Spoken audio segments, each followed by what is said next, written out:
So first up, we have Nosferatu. This is directed by Robert Eggers.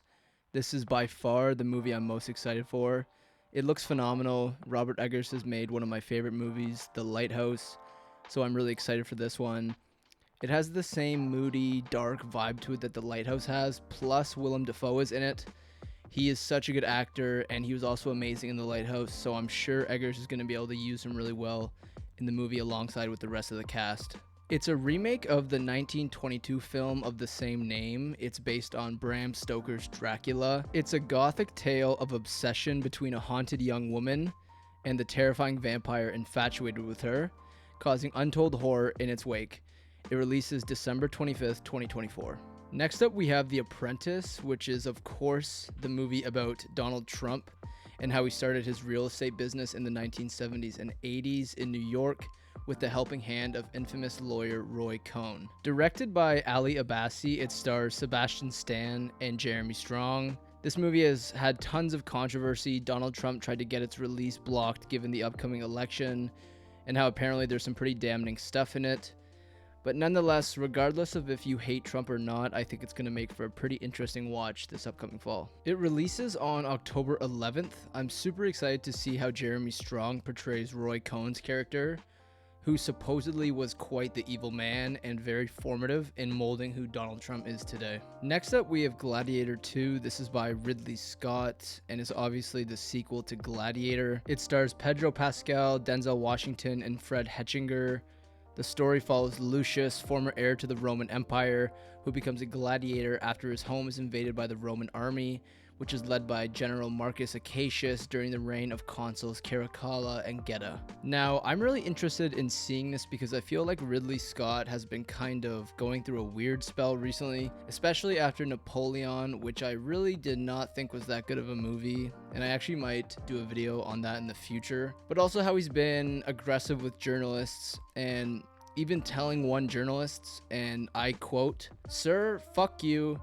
Fuck you. Thank you very much. Fuck you. Go fuck yourself, sir. Go on." Just totally losing the plot, in my opinion. Totally crazy. A lot of people are also talking about how this sequel isn't really necessary and how it might ruin the magic of the first one, which I, in my opinion, think it will. But nonetheless, I'm excited to see it because I've been super into ancient Roman history recently, which if you are too, you should definitely check out Dan Carlin's Death Throes of the Republic, which is about the decline and fall of the Roman Empire. But anyways, we will see on November 22nd when it gets released. Next up, we have Megalopolis. This is directed by Francis Ford Coppola. I already made a video on this last week, which you should check out if you haven't already. The film is set in an imagined modern United States. It follows visionary architect Caesar Catalina, who is played by Adam Driver, as he clashes with the corrupt mayor Franklin Cicero, who is played by Giancarlo Esposito, in determining how to rebuild the metropolis of New Rome after a devastating disaster. The film references the characters involved in the Catilinarian conspiracy of 63 BC, including Catiline and Cicero, in addition to Caesar. Again, if that's something you're interested in, I highly recommend checking out Dan Carlin's podcast on that.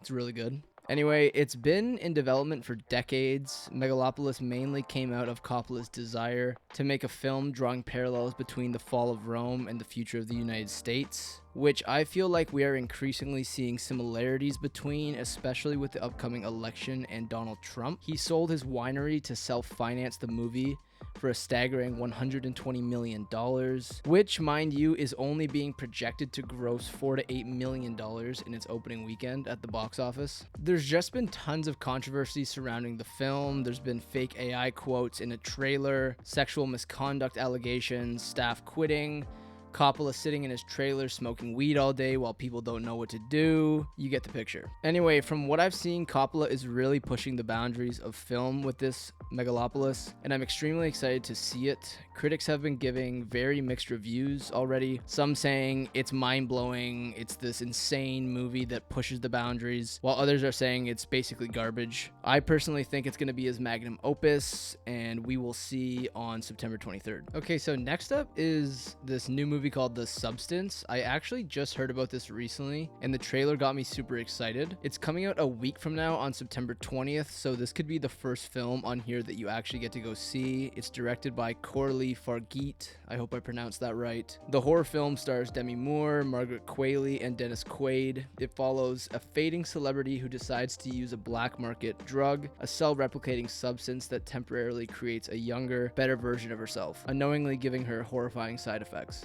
It actually won Best Screenplay at Cannes Film Festival. The trailer is pretty crazy and gives me a lot of Black Swan vibes, which I'm not sure is a good comparison. That was just the vibe I got watching it. I'm super excited I heard about this, and I'm definitely gonna go see it at the pre-screening on the 19th at the Theater by Me. Now, onto those special movies I was talking about at the beginning of this video. First off is Mickey 17. I couldn't help but include this movie. I'm super excited to see it. It's Bong Joon-ho's new movie. It comes out on January 31st, 2025. It's based on the novel Mickey 7 by Edward Ashton. It stars Robert Pattinson, Steven Yeun, Naomi Ackie, Toni Collette, and Mark Ruffalo. The premise is that Mickey 17 is an expendable, disposable employee on a human expedition sent to colonize the ice world Niflheim. After one iteration dies, a new body is regenerated with most of his memories intact. Apparently, it's similar to the 2009 film Moon, which is also great, and you should definitely check that out as well. So this next one, I can't even show you guys a trailer because one doesn't exist, but it's Vineland by Paul Thomas Anderson, which is an adaptation of the Pynchon novel. It's set to release in August 2025, supposedly. Vineland is about the free spirit of rebellion in the Reagan and Nixon eras. Leonardo DiCaprio is playing the main character, and supposedly Paul Thomas Anderson is putting a Trump spin on the movie. I really love Paul Thomas Anderson, and I think this is going to be a great adaptation.